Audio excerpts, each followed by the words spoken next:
मुख्यमंत्री योगी आदित्यनाथ रविवार को मथुरा आए। इस दौरान उन्होंने भारतीय जनता पार्टी की जन विश्वास यात्रा का शुभारंभ किया।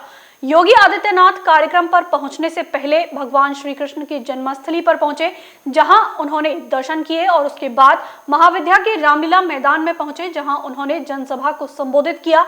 मुख्यमंत्री ने अपने भाषण में सीधे तौर पर सपा, बसपा, कांग्रेस पर तीखा प्रहार किया। जो व्यापारी, जो प्रताड़ित हिंदू पिछली सरकारों में 14 वर्षों की प्रताड़ना के दौरान पेशेवर माफिया और अपराधियों के द्वारा यहां से भगाए गए थे, वह व्यापारी, वह उद्यमी और वह हिंदू वापस अपने घरों को आया है और बड़ी शान के साथ अपने घरों में रह रहा है। आज कोई व्यापारी और कोई हिंदू प्रदेश से पलायन नहीं करता है। आज पलायन होता है प्रदेश से पेशेवर अपराधी और माफियाओं का। आज पलायन होता है उन लोगों का। क्यों पीड़ा है सपा, बसपा और कांग्रेस को? कल आपने देखा होगा, देश के यशस्वी प्रधानमंत्री आदरणीय मोदी जी ने देश के सबसे बड़े एक्सप्रेसवे का शिलान्यास शाहजहांपुर में किया। ब्रज क्षेत्र में ही पड़ता है क्षेत्र, और शाहजहांपुर में बड़ा आयोजन, लाखों की संख्या में लोग आए थे प्रधानमंत्री जी को सुनने के लिए। और प्रधानमंत्री जी ने उस समय इस बारे में कहा कि गंगा एक्सप्रेसवे उत्तर प्रदेश के विकास की रीढ़ बनेगी। लेकिन जिन लोगों को विकास अच्छा नहीं लगता, उन लोगों ने प्रधानमंत्री जी के ट्वीट पर गलत, प्रधानमंत्री जी के वक्तव्य पर गलत ट्वीट किए।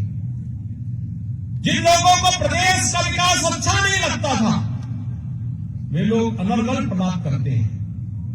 भैया बहनों, प्रधानमंत्री मोदी जी के लिए भारत की 135 करोड़ जनता ही परिवार है, लेकिन कांग्रेस, सपा, बसपा के लिए उनका अपना व्यक्तिगत परिवार ही प्रदेश या देश है। उस व्यक्तिगत परिवार से ऊपर वे सोच भी नहीं सकते हैं। उन लोगों से आप क्या उम्मीद करते हैं? जिन लोगों के पास संकुचित दृष्टि है, वे विकास के इस मॉडल को नहीं स्वीकार कर सकते। विकास के इस मॉडल को कैसे सराहना कर सकते हैं? और यही तो कारण है कि जब डबल इंजन की सरकार विकास कराती है, उन लोगों को तब भी अच्छा नहीं लगा था जब मथुरा वृंदावन नगर निगम घोषित हुआ था। उनको तब भी अच्छा नहीं लगा था जब ब्रज तीर्थ विकास परिषद का गठन हुआ था। उनको तब भी अच्छा नहीं लगा था जब ब्रज तीर्थ विकास परिषद के सभी तीर्थों के साथ साथ मथुरा में मदिरा और मांस की दुकानों को बंद किया गया था। उनको तब भी अच्छा नहीं लगा था। तब भी उनको अच्छा नहीं लगा था। और उनको तब भी अच्छा नहीं लग रहा था जब मुजफ्फरनगर के दंगाइयों के खिलाफ सरकार कार्य कर रही थी। उनको तब भी अच्छा नहीं लगता है जब हम किसी गरीब को फ्री राशन योजना का लाभ देते हैं। जब प्रधानमंत्री मोदी जी देश के 135 करोड़ जनता को फ्री वैक्सीन, सबको वैक्सीन का लाभ देते हैं, उनको तब भी अच्छा नहीं लगता है। उनको तब भी अच्छा नहीं लगता है जब प्रदेश के अंदर सुरक्षा का बेहतर वातावरण और देश के अंदर देश की सीमाएं सुरक्षित होती हैं, तो विपक्ष को वह अच्छा नहीं लगता है। मुख्यमंत्री योगी आदित्यनाथ ने जन विश्वास यात्रा के शुभारंभ अवसर पर जनसभा को संबोधित करते हुए श्रीमद् भागवत गीता का श्लोक परित्राणाय साधूनाम विनाशाय च दुष्कृताम सुनाया और कहा कि मथुरा की धरती यह प्रेरणा शत पुरुषों, किसानों, महिलाओं और नौजवानों को प्रेरणा देती है। वहीं आतंकियों, आतताइयों को और दुष्टों को उसी शक्ति के साथ मुकाबला करने की प्रेरणा देती है। इस दौरान उन्होंने मथुरा में कराए गए विकास कार्यों को गिनाया। साथ ही मुख्यमंत्री ने पूर्व की सरकारों में कोसी और जवाहर बाग कांड के दंगे को भी याद दिलाया। इस दौरान उन्होंने कहा कि पूर्व की सरकारों में दंगों के लिए जानी जाती रही है। भाजपा सरकार ने माफिया राज को खत्म किया है, लोगों की गुंडागिर्दी को समाप्त किया है। परित्राणाय साधूनां विनाशाय च दुष्कृताम। यही तो धरती है, यही प्रेरणा की धरती है। ये प्रेरणा देती है सात्विक पुरुषों को, साधु पुरुषों को, सज्जन पुरुषों को, गरीबों को, किसानों को, नौजवानों को, महिलाओं को सम्मान देने का। लेकिन आतंकवादियों को, आतताइयों को, अपराधियों को, माफियाओं को और उनके संरक्षणदाताओं को उसी ही कठोरता के साथ उसका मुकाबला करने की तैयारी करने की भी प्रेरणा देता है। और मुझे लगता है हमारी पार्टी ने इसीलिए बड़े सोच समझ करके आज मुझे वृंदावन भेज दिया कि जन विश्वास यात्रा का शुभारंभ मैं मथुरा वृंदावन की धरती से ही करूं।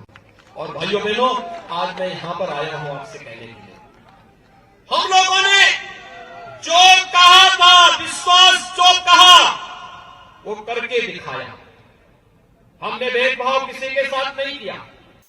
मुख्यमंत्री योगी आदित्यनाथ ने सपा पर हमला बोलते हुए कहा कि कल उन्होंने देखा कि इनकम टैक्स विभाग के छापे पड़ रहे थे, तो वहीं इसे लेकर समाजवादी पार्टी को पीड़ा हो रही थी। क्या कभी कोई सोच सकता है कि 5 साल में किसी व्यक्ति की संपत्ति 200 गुना बढ़ जाएगी? लेकिन समाजवादी पार्टी की सरकार में यह सब देखने को मिलता था। कल मैं देख रहा था इनकम टैक्स के छापे पड़ रहे थे, लेकिन समाजवादी पार्टी को पीड़ा हो रही थी।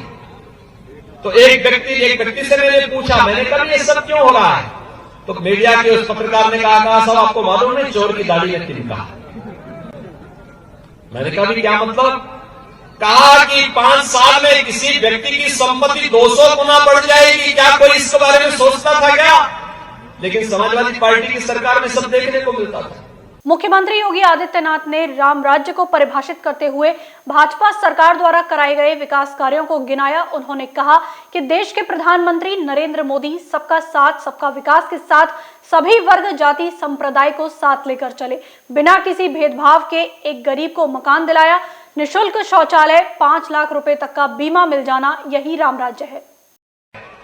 मोदी जी ने कहा सबका साथ सबका विकास, तो सबका साथ सबका विकास, एक गरीब को मकान मिल जाना, यही हमारे लिए राम राज्य है। एक गरीब को विद्युत का निःशुल्क कनेक्शन मिल जाना, ये हमारे लिए राम राज्य है। एक गरीब को फ्री में शौचालय मिल जाना, यही हमारे लिए राम राज्य है। एक गरीब को 5 लाख रुपए की स्वास्थ्य बीमा का कवर मिल जाना, ये भारतीय जनता पार्टी ने कहा नहीं था, लेकिन एक गरीब का हक था, मोदी जी ने वो दिया, भारतीय जनता पार्टी ने वो दिया। एक गरीब को सुरक्षा का बेहतर वातावरण मिलना चाहिए, एक बेटी को सुरक्षा का बेहतर वातावरण मिलना चाहिए, ये भारतीय जनता पार्टी ने आपको दिया, प्रदेश को दिया, देश को दिया। मथुरा में मुख्यमंत्री योगी आदित्यनाथ ने बसपा, सपा और कांग्रेस पर सीधा प्रहार किया। इस दौरान उन्होंने कहा कि पूर्व की सरकारों में गुंडा राज रहा है। उन्होंने कहा है कि दंगे रहे, विकास नाम की चीज़ नहीं है। लोगों को संबोधित करते हुए मुख्यमंत्री योगी आदित्यनाथ ने भाजपा सरकार में कराए गए कार्यों को गिनाया। इस दौरान उन्होंने कहा कि भारतीय जनता पार्टी उन्हें एक बार 22 में अपनी सरकार बनाने जा रही है। न्यूज़ कॉर्पोरेशन संतोष सिंह के साथ गोविंद भारद्वाज।